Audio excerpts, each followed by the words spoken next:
Bismillahirrahmanirrahim.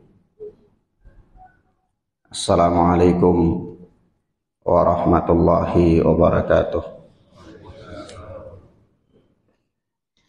Walhamdulillahi hamdan katsiran thayyiban mubarakan fih kama yuhibbu rabbuna wa yarda. Ashhadu an la ilaha illallah wahdahu la syarika lah wa ashhadu anna Muhammadan abduhu wa rasuluh sallallahu alaihi wa ala alihi wa ashabihi wa man tabi'ahum bi ihsanin ila yaumiddin. Amma ba'd. Ikhwan wa akhwat, a'azzani Allah wa iyyakum. Kita lanjutkan pelajaran kita dengan kitab Syarhus Sunnah oleh Al-Imam Al-Barbahari rahimana wa rahimahullah. Berkata Al-Imam Al-Barbahari, wal imanu bi anna al-imana qaulun wa amalun wa niyyatun wa isabatun yazidu wa yanqus, yazidu ma sya Allah wa yanqusu hatta la yabqa minhu syai'. Dan beriman bahwa iman itu adalah qaulun wa amalun, ucapan dan perbuatan, wa niyatun wa isabatun, dan iman itu adalah ucapan dan perbuatan, dan niyatun wa isabatun, jadi ucapan hati, wa isabatun, dan pembuktian, yaitu pembuktian dengan amalan bil jawarih dengan anggota tubuh. Yazidu wa yanqus, iman itu dia bertambah dan dia berkurang. Yazidu masya Allah wa yanqusu hatta la yabqa minhu syai'. Dia bertambah sesuai dengan kehendak Allah subhanahu wa ta'ala, dan demikian pula dia berkurang sampai la yabqa minhu syai', sampai tidak tersisa sedikit pun dari iman itu. Jadi di sini Al-Imam Al-Barbahari menjelaskan kepada kita bahwa iman itu dalam pandangan ahlu sunnati wal jamaah itu dia mencakup beberapa bagian, mencakup beberapa bagian, yaitu bagian yang pertama adalah ucapan. Bagian yang pertama adalah ucapan. Sebagian para ulama mengatakan qaulun bil lisan, ucapan dengan lisan. Bagian yang kedua adalah amal, perbuatan, yaitu amalan. Ini di sebagian para ulama merincikan bahwa amalan yang dimaksudkan di sini dua, amalan hati dan amalan bil jawarih. Begitu pula isabah. Isabah ini yang dimaksudkan di sini adalah mengikuti sunnah. yakni amalan itu sesuai dengan sunnah Nabi sallallahu alaihi wa alihi wasallam. Yang berikut amalan itu dia yazidu wa yanqus, dia bertambah dan dia berkurang. maka dia bisa bertambah sesuai dengan kehendak Allah Subhanahu wa taala. Dan dia juga bisa berkurang sampai benar-benar dia lepas dari diri seorang hamba. Jadi sampai tidak tersisa sedikit pun pada dirinya keimanan. Nah, maka sebagian para ulama dalam menjelaskan bertambah dan berkurangnya iman, itu mereka mengikat kalimat ini sehingga mereka mengatakan yazidu bitta'ah, dia bertambah dengan ketaatan kepada Allah, dan dia berkurang dengan kemaksiatan. Yani seorang dia lakukan ketaatan demi ketaatan yang dia lakukan, maka dengan itu imannya semakin bertambah dan bertambah. Demikian pula kalau dia melakukan kemaksiatan dan kemaksiatan, maka imannya semakin berkurang dan berkurang, atau sampai pada level tertentu dia bisa keluar dari Islam sehingga tidak lagi tersisa pada dirinya iman. Ya. Nah, perkara ini diisyaratkan oleh Nabi sallallahu alaihi wasallam, yaitu tatkala beliau menyebutkan bahwa iman itu ada 70 cabang lebih atau 60 cabang lebih. Yang paling tinggi adalah kalimat la ilaha illallah, dan yang paling rendah adalah apa? Imatatul adha anit thariq, yaitu menyingkirkan gangguan dari jalan. Kalau kita lihat dalam susunan kalimat Nabi sallallahu alaihi wasallam ini, maka sesungguhnya kita dapati di dalamnya adalah yaitu apa? Qaulun, ucapan dengan lisan, kemudian i'tiqadun bil qalb, keyakinan yang kuat dengan hati, dan juga amalun bil jawarih, amal dengan anggota tubuh. Dari mana sisi pendalilannya? Sisi pendalilannya adalah kalimat la ilaha illallah itu diucapkan dengan lisan apa bukan? Ucapkan dengan lisan. Harus diyakini dengan hati? Yakini dengan hati.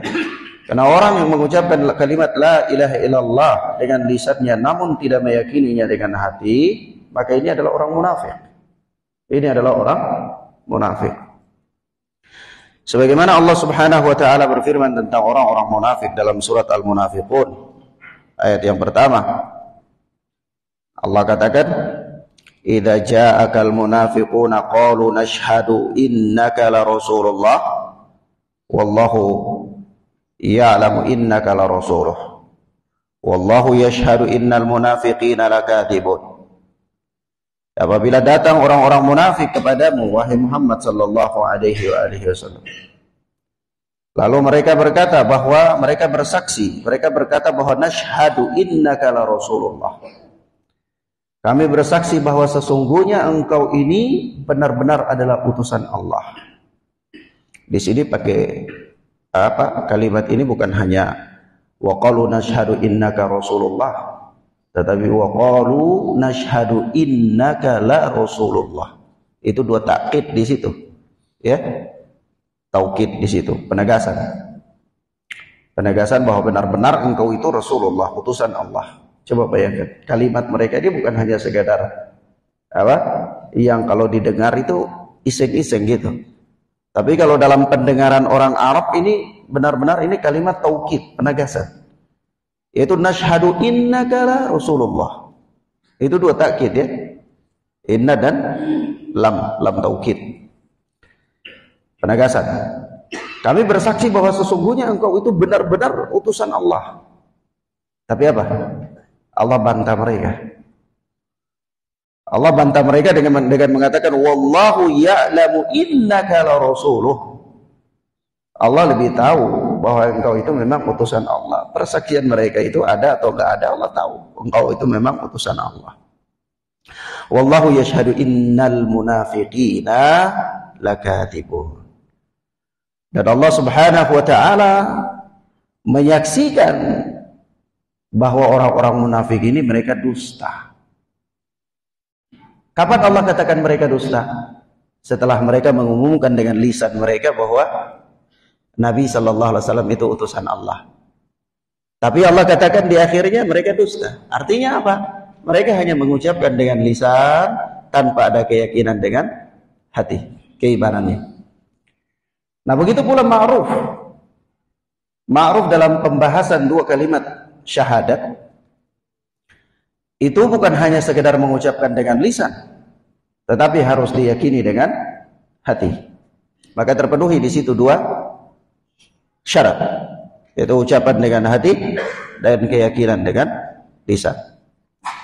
Kemudian kalau kita lihat pada iman yang paling rendah, yaitu imaqatul adza anit thariq, menghilangkan gangguan dari jalan, maka ini apa? Amalun bil jawarih, amalan dengan anggota tubuh.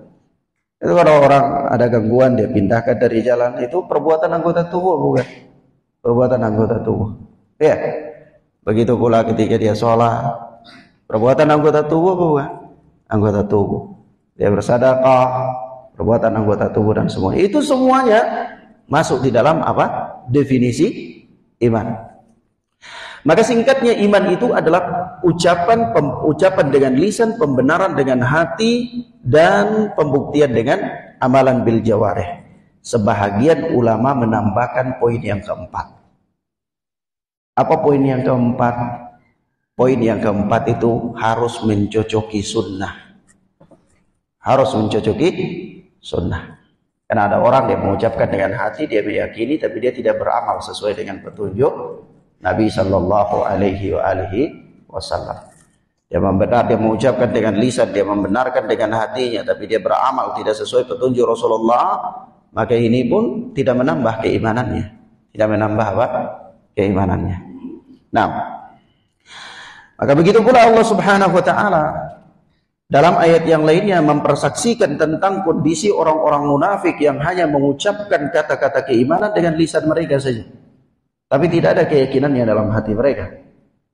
Itu Allah katakan, yaquluna bi alsinatihim ma laysa fi qulubihim.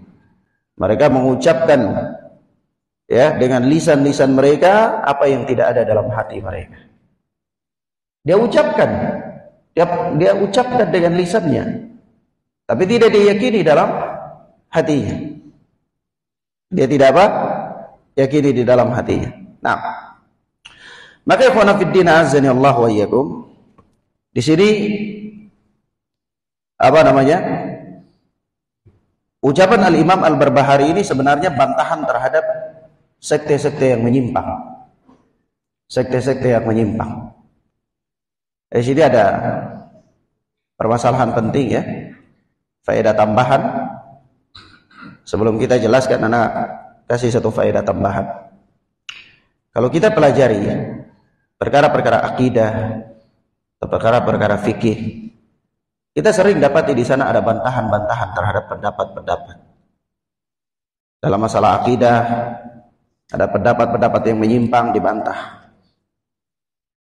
Baik bantahannya itu terhadap pendapatnya yang menyimpang, atau terhadap cara pendalilannya, atau terhadap dalil yang digunakan. Iya, mafhum ya? Bantahan itu kan sasarannya 3, baik dalam permasalahan fikih maupun dalam permasalahan akidah. Kalau ada bantahan atau ada silang pendapat, di sana pasti ada bantahan. Ada bantahan dan ada pembelaan. Orang yang mengeluarkan pendapatnya dia melakukan pembelaan. Orang yang membantah pun dia melakukan bantahan dengan melakukan kritik pada 3 aspek. Kalau kita teliti semua bantahan itu kritiknya pada 3 aspek. Aspek yang pertama, cara berdalil. Cara berdalil. Sehingga kadang-kadang nasnya yang dipakai oleh sebuah kelompok itu benar, tapi cara berdalilnya keliru, maka dibantah cara berdalil. Iya. Yang kedua, yang dibantah itu dasar pijakannya, dalil itu sendiri, dasar hukum yang dipakai itu, dari sisi apakah dasar hukum itu sahih atau tidak sahih. Ya, nah, mafhum. Yang ketiga, kesimpulan. kesimpulan yang dikeluarkan oleh seseorang atau oleh sekelompok orang, nah, itu kesimpulannya dilakukan bantahan di sana. Kesimpulannya ini tepat atau tidak tepat. Jadi silang pendapat itu berkisar antara tiga hal ini ya. Dan itu berlaku sejak dari kalangan zaman salaf sampai pada zaman kita ini. Dalam kehidupan ilmiah itu biasa. Itu biasa. Hatta di zaman para sahabat ridwanullahi alaihim ajma'in. Berapa banyak pendapat-pendapat sahabat yang kadang-kadang juga diingkari oleh sahabat yang lain. Ya. Sebagaimana perbuatan Ali bin Abi Thalib yang membakar pengikut Abdullah bin Sabah diingkari oleh Ibnu Abbas radhiyallahu taala anhu. Begitu juga ketika Ibnu Umar dan Ibnu Mas'ud berpendapat menyentuh wanita membatalkan wudu, menyentuh biasa, dibantah oleh Ibnu Abbas. Ya. Dan begitu pula ketika kita dapati ya di sana ada pendapat-pendapat yang lain ya yang dibantah oleh para sahabat yang lainnya. Nah, itu biasa dalam kehidupan ilmiah, biasa. Jangan kita baper-baperan dalam beragama. Kadang-kadang karena kita sudah terlalu fanatik terhadap seorang ustadz, lalu begitu pendapat ustadznya dibantah secara ilmiah, baper kita, nggak mau lagi duduk di majelisnya. Pulang, ini nggak benar nih ustadz ini. Ya, pulang, nggak mau belajar lagi. Ya, ini tidak benar, ini cara belajar yang salah. Ya, karena seorang penuntut ilmu itu harus menghidupkan budaya ilmiah. Ya, punya tradisi amanah ilmiah dalam keilmuan itu mesti ada. Jadi kalau ada kritik, silang pendapat, bantahan pendapat, itu biasa saja. Ya. Selama apa? Selama silang-silang pendapat itu tidak menjadikan adanya permusuhan dan pertikaian. Karena bantahan terhadap pendapat adalah dalam rangka membela agama itu sendiri. Jadi bukan kemudian membantah pendapat lalu di sana ada pertikaian, ada permusuhan, bukan itu. Paham ya? Baik. Nah, di sini ada bantahan dan hampir seluruh kitab akidah itu isinya bantahan. Bantahan apa? Bantahan terhadap akidah yang menyimpang. Nah, ketika kita bicara tentang iman saja itu bantahan. Bantahan terhadap apa? Pertama, bantahan terhadap Murji'ah. Di mana Murji'ah mengatakan bahwa iman itu cukup dengan apa? Ucapan dengan lisan saja. Ada juga yang mengatakan ucapan dengan lisan, keyakinan dengan hati sudah keras. Tidak ada amalan, tidak termasuk. Amalan tidak termasuk. Bantahan juga terhadap Mu'tazilah. Bantahan juga terhadap Khawarij. Ya. Dan seterusnya. Nah, maka dari itu ikhwana fid din azani Allah wa iyyakum, kita lihat di sini bahwa iman, barang siapa yang mengucapkan tanpa meyakini, maka itu dia belum dikatakan mukmin. Karena itu metodenya orang munafik. Yang kedua, barang siapa yang dia mengucapkan dan meyakini saja tanpa ada amalan, itu dia juga belum dikatakan mukmin. Kenapa? Karena itu metodenya Murji'ah. Di mana Murji'ah mengatakan bahwa iman itu cukup dengan ucapan lisan, keyakinan hati.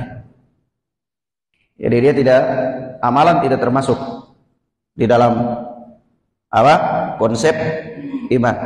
Sehingga iman iblis sama dengan iman Jibril alaihi salatu wassalam. Kenapa? Sama-sama beriman. Iblis beriman apa tidak? Beriman apa tidak? Beriman. Iblis beriman. Tapi ada pembuktian dengan amalan? Tidak ada. Ya?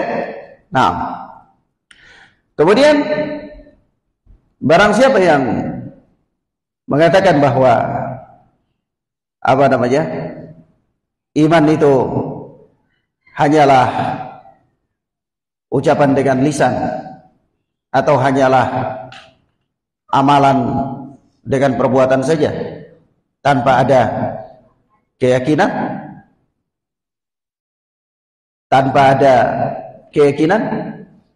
maka itu juga menyimpang. Dia belum dikatakan mukmin. Kenapa? Karena ayat-ayat yang berbicara tentang keimanan itu berbicara tentang amalan, itu berbicara juga tentang keimanan. Artinya apa? Amalan harus dibangun di atas keimanan. Keimanannya apa? Keyakinan dengan hati, ucapan dengan lisan. Di mana Allah Azza wa Jalla misalnya mengatakan begini, man amila salihan min dzakarin aw untha wa huwa mu'min. Barang siapa yang melakukan amal saleh, laki-laki atau perempuan, dan dia itu beriman. Dia itu apa? Beriman. Maka perbuatan saja tidak cukup. Tetapi di situ Allah Subhanahu wa taala menyebutkan amal saleh dan menyebutkan beriman. Apa maksudnya? Karena hanya beramal saja tanpa ada keyakinan itu belum cukup. Mafhum ya? Nah, begitu pula ketika Allah Azza wa Jalla berfirman, "Wal 'ashr innal insana lafi khusr illa alladziina aamanu wa 'amilus shalihat."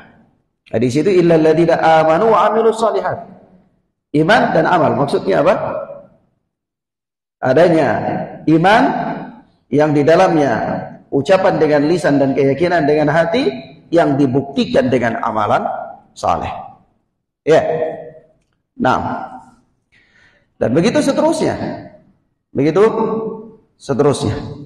Nah, maka kemudian ikhwan, a'azzani Allah wa iyyakum, iman itu bertambah dan berkurang. Ini konsep Ahlus Sunnati wal Jamaah. Bertambah dan berkurang. Bertambah dengan ketaatan, berkurang dengan kemaksiatan. Semakin seseorang itu taat kepada Allah Tabaraka wa Ta'ala, semakin bertambah keimanannya. Tetapi ketika seorang itu semakin bermaksiat kepada Allah, semakin redup keimanannya. Bahkan sampai kadang-kadang iman itu hanya tinggal satu biji pasir saja di dalam hatinya, atau bahkan sampai lepas sekali dari dirinya, murtad. Ya, sebagaimana datang dalam hadis, badiru bil a'mali fitanan kakat'il lailil mudlim yusbihu rajul mu'min wa yumsi kafir wa yumsi mu'min wa yusbihu kafir yabi'u dinahu bi aradin minad dunya. Ya, bersegeralah kalian dalam beramal sebelum datang berbagai macam fitnah-fitnah. Karena bisa jadi seseorang di waktu pagi itu dia beriman, sore harinya dia kafir, lepas keimanan dari dia. Atau sore harinya dia beriman, pagi harinya dia menjadi kafir. Yabi'u dinahu bi aradin minad dunya.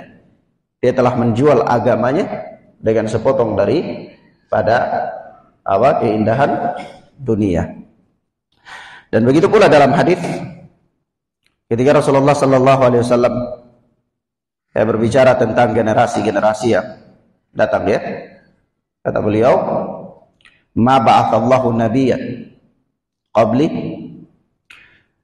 Tidaklah Nabi sallallahu alaihi wasallam, tidaklah Allah Subhanahu wa taala mengutus seorang nabi sebelumku illa kana lahu hawariyuna wa ashabu. Kecuali nabi itu punya teman-teman setia dan sahabat-sahabat setia yang selalu membela beliau. Yaitu apa mereka? Mereka itu yaqtaduna bi amrih, selalu mengikuti perintah nabinya. Selalu mengikuti perintah nabinya. Dan ya'malu nabi sunnatih. Dalam sebagian lafaz, ya, mereka beramal dengan sunnah nabinya. Dan apa? Thumma innaha takhlufu min ba'dihim khulufun. Kemudian setelah generasi ini akan lahir generasi-generasi berikut. Yang generasi-generasi berikut itu apa? Yaquluna ma la yaf'alun. Mereka mengucapkan apa-apa yang tidak mereka lakukan. Wa yaf'aluna ma la yu'marun. Mereka beramal dengan apa-apa yang tidak mereka diperintahkan. Faman jahadahum biyadihi fahuwa mu'min. Perhatikan susunan kalimat. Faman jahadahum biyadihi fahuwa mu'min. Barang siapa yang menjihad mereka dengan tangannya, dia mukmin. Wa man jahadahum bilisanihi fahuwa mu'min. Barang siapa yang menjihad mereka dengan lisannya, dia mukmin. Wa man jahadahum bi qalbihi fahuwa mu'min. Barang siapa yang menjihad mereka dengan hatinya, maka dia mukmin. Wa laisa wara'a dzalika minal iman walau habbata khardal. Setelah itu tidak ada lagi iman walaupun sebesar biji pasir. Imannya hilang enggak? Hilang enggak? Hilang ya. Nah, maka iman itu bisa berkurang, bahkan sampai bisa hilang dari diri seseorang. Maka di sini mungkin bagi orang-orang yang meneliti perkara ini ada muskilah. Ada muskilah. Muskilahnya gimana? Ya muskilahnya itu tentang keutamaan kalimat la ilaha illallah. Seperti hadis bitaqah, ya. Kemudian seperti apa namanya?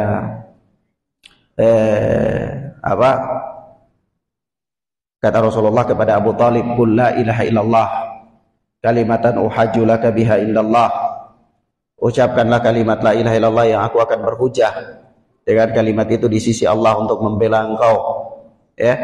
Dan juga seperti hadis yang mengatakan di akhir zaman nanti ayat-ayat Al-Qur'an ini diangkat semuanya oleh Allah sehingga tidak lagi tersisa. Dalam hafalan dan tulisan pun tidak ada lagi sama sekali. Dan manusia di zaman itu yang ada hanyalah orang tua saja. Ya, orang-orang yang sudah sepuh, yang mereka tidak tahu lagi apa itu sholat, apa itu puasa, apa itu zakat, tidak tahu sama sekali. Yang mereka hanya tahu adalah kalimat la ilaha illallah. Itu pun ketika ditanyakan kepada mereka, mereka nggak tahu. Mereka hanya mengatakan ini kalimat kami warisi dari leluhur kami. Kami dapati leluhur kami.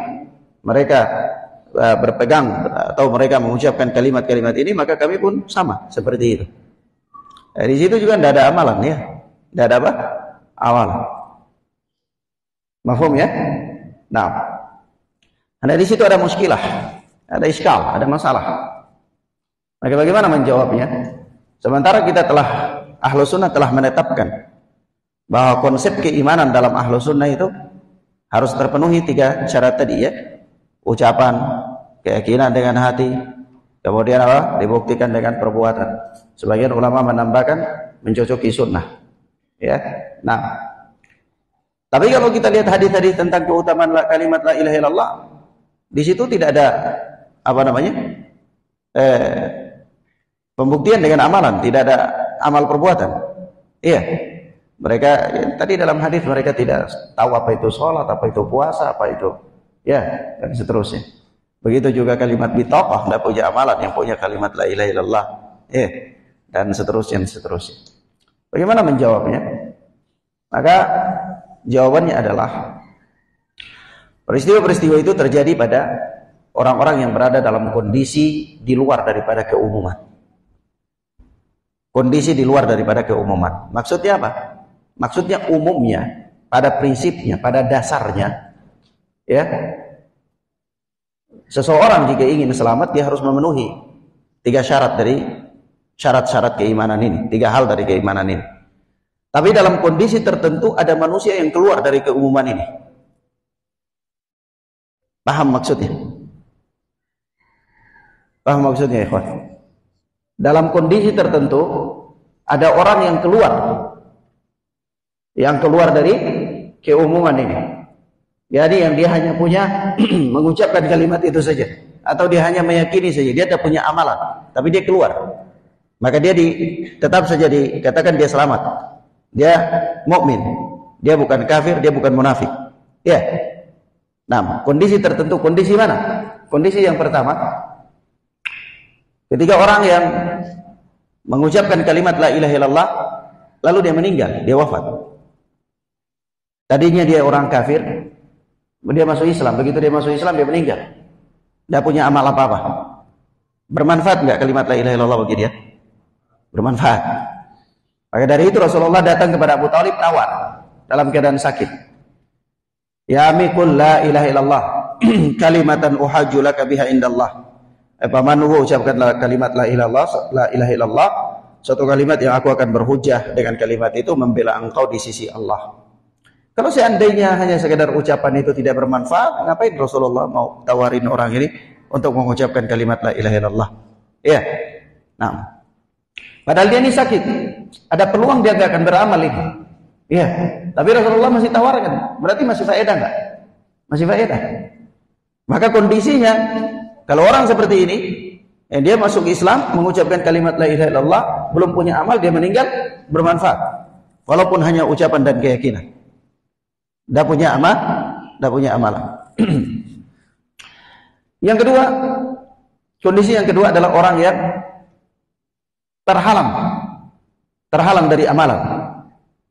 Orang yang terhalang dari amalan. Terhalang dari amalan itu misalnya karena dia itu dipaksa dalam kondisi disiksa, tidak bisa beramal dan seterusnya, tapi dia meyakini kalimat la ilaha illallah, mengucapkanlah, dia tidak bisa beramal, terhalang amalannya. Maka ini udzur syar'i. Dalam kondisi demikian pun keimanan dengan ucapan dan keyakinan bermanfaat bagi dia. Iya. Yang ketiga, dia jahil. Dia jahil. Jahilnya itu apa? Ya jahilnya itu karena dia tinggal di tempat yang jauh dari sarana ilmu, nggak ada yang mengajarkan dia. Tidak ada yang mengajarkan dia. Tinggal di pedalaman-pedalaman.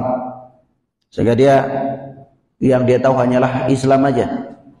Ya, dia punya kalimat syahadat, tapi dia tidak tahu beramal itu seperti apa. Dia tidak tahu. Karena masa yang sudah berlalu panjang, terjadinya pergeseran-pergeseran, tidak ada dakwah, ya, tidak ada pengajaran, tidak ada bimbingan, sehingga dia hanya hidup dengan tradisi dia saja, tapi dia tahu bahwa dia itu Islam, Muslim. Ya, dia tahu, dia meyakini dua kalimat syahadat, tapi dia tidak ada bimbingan kepadanya. Mafhum ya ikhwan? Maka dalam kondisi seperti ini, kalimat la ilaha illallah itu bermanfaat bagi dia apa enggak? Iman yang hanya ucapan dan keyakinan itu bermanfaat apa tidak? Bermanfaat. Baik. Dengan demikian maka tidak ada kontradiksi ya. Muskilah iskalnya hilang. Masalahnya sudah hilang dari pikiran kita. Maka sekali lagi kita katakan, kalau dalam kondisi normal, maka iman itu akan bermanfaat bagi seseorang apabila qaulun bil lisan, i'tiqadun bil qalbi, wa amalun bil jawarih. Ucapan dengan lisan, keyakinan dengan hati, pembuktian dengan amalan anggota tubuh. Sehingga kalau seorang itu dalam keadaan normal, tapi dia tidak beramal sama sekali. Dia meyakini kalimat tauhid, dia mengucapkannya, tapi dia tidak beramal sama sekali. Sama sekali tidak beramal. Sampai dia wafat. Bermanfaat apa tidak? Dia tidak sholat, tidak puasa, tidak zakat, tidak haji, dalam keadaan dia mampu. Dia tidak punya udzur syar'i. Tapi dia katakan dia muslim. Dia katakan dia muslim. Dia mengucapkan kalimat la ilaha illallah. Atau dia meyakininya bahkan. Dia mengucapkan dari meyakininya. Tapi di sepanjang hidupnya tidak pernah sholat, tidak pernah puasa, tidak pernah zakat, tidak pernah haji, dalam keadaan dia mampu, tidak beramal. Tidak beramal. Maka manfaat apa tidak orang ini? Tidak bermanfaat. Tidak bermanfaat. Maka dia bukan mukmin. Dia bukan apa? Bukan mukmin. Mafhum ya? Tapi kalau dia dalam kondisi-kondisi yang tadi, di luar dari kondisi yang normal, maka itu bermanfaat. Itu bermanfaat. Baik. Mafhum ya ikhwan? Al-Imam Bukhari di dalam sahihnya itu beliau membuat satu, jadi kalau Sahih Bukhari itu kan kitab dulu baru judul bab. Nanti selesai itu kitab lagi berjudul bab lagi. Maksudnya gini. Seperti Kitabul Iman, Ya, di dalam Kitabul Iman itu ada bab-bab yang berbicara tentang iman, berapa puluh bab. Setelah itu Kitabul Ilmi. Nah, di dalam Kitabul Ilmi itu beberapa bab yang berbicara tentang apa? Ilmu dan seterusnya. Ya. Maka dalam Sahih Bukhari itu di Kitabul Iman, Al-Imam Bukhari menyebutkan sejumlah bab dengan sejumlah nas di sana yang menerangkan kepada kita bahwa iman itu adalah amalun bil jawarih, pembuktian dengan apa? Pembuktian dengan amalan anggota tubuh. Sebutkan di situ sekian banyak hadis, ya. Nah, termasuk salat adalah bagian dari iman, puasa adalah bagian dari iman, haji adalah bagian dari iman, menyingkirkan gangguan dari jalan adalah bagian dari iman, dan seterusnya. Ya, ini menunjukkan bahwa ini perbuatan amalan ini dia bagian dari iman. Ya. Nah. Baik. Sampai di sini paham ya, ikhwan ya? Maka dari itu orang itu bisa semakin bertambah imannya, bertambah sampai dia jadi apa? Dia itu termasuk di antara wali-wali Allah. Ada juga yang bisa berkurang sampai hilanglah keimanan dia. Hilanglah apa? Keimanan dia. Dan dia bisa keluar dari Islam. Baik. Sampai di sini paham konsep Islam. Kalau ditanya, apakah ada para imam-imam yang muktabar tergelincir dalam masalah ini? Jawabnya ada. Siapa para imam muktabar, imam madhab yang tergelincir dalam masalah ini? Al-Imam Abu Hanifah. Al-Imam Abu Hanifah dalam masalah iman tergelincir. Dalam masalah iman apa? Tergelincir.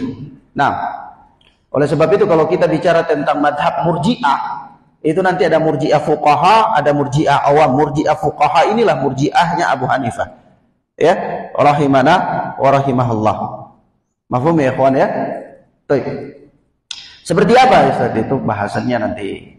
Ya, yang penting antum tahu dulu bahwa ada imam madhab itu juga yang tergelincir dalam masalah iman ini. Ya, menyelisihi 3 imam madhab. Menyelisihi 3 imam madhab. Dan itu dikatakan menyimpang. Itu dikatakan apa? Menyimpang. Nah, baik. Tapi bagaimana sikap kita? Bagaimana sikap kita menyikapi apa ketergelinciran para imam ini? Ya tetap dia menghormati dia, tapi penyimpangannya tidak kita ambil ya. Karena kalau setiap kali ada kekeliruan lalu kita buang, maka kita akan meninggalkan agama ini secara keseluruhan. Kenapa? Karena tidak ada satu manusia pun di dunia ini yang dia luput dari kekeliruan, tidak ada. Ya. Nah, sebab itu kata Imam Hasan Al-Basri, barang siapa yang ingin belajar dari orang yang tidak punya salah, maka tunggu nanti dia belajar dari malaikat. Tunggu belajar dari mana? Malaikat. Mustahil apa enggak? Mustahil. Kecuali Anda telah jadi malaikat pula. Itu. Nah, mafhum ya ikhwan ya? Baik. Kemudian berikutnya berkata Imam Al-Barbahari, kita tinggalkan permasalahan iman.